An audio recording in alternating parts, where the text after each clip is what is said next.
veliki ružičasti gubitnik.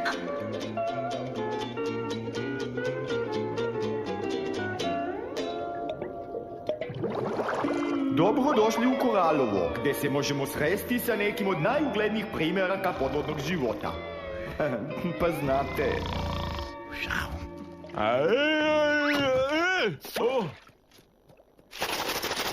Nagrada!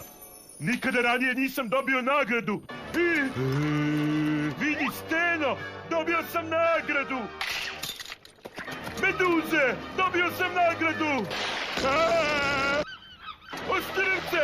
Dobio sam nagradu! Moram da je pokažem Sunđer Bobu! Ne mrdaj, Geri! Još malo pa gotovo! Sunđer Bobe! Za šta? Dobio sam nagradu! Sjajno, Patriče, za šta? Vidi sam!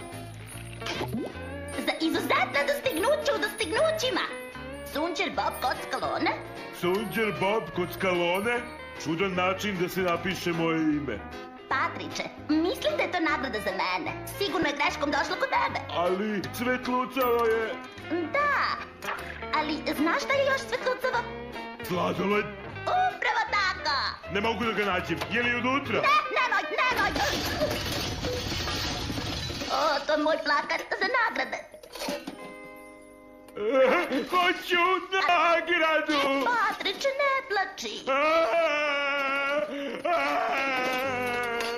Jednog dana ćeš i ti da dobiješ nagradu. Nikada neću dobiti nagradu, jer nikada ništa nisam uradio. Ali ti si Patrik Morska zvezda.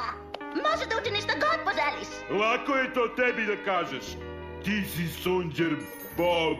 Patriče, ako želiš da dobiješ nagradu, moraš nešto da uradiš.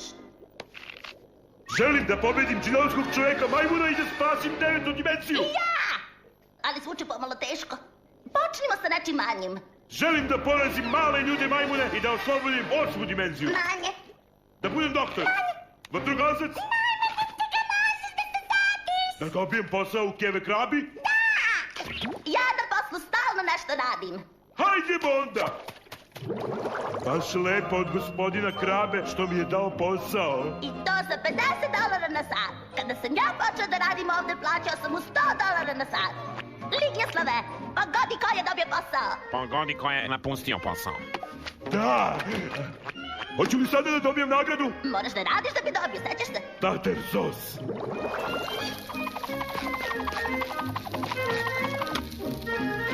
Uzmi narudžbinu. Hoću li sada da dobijem nagradu?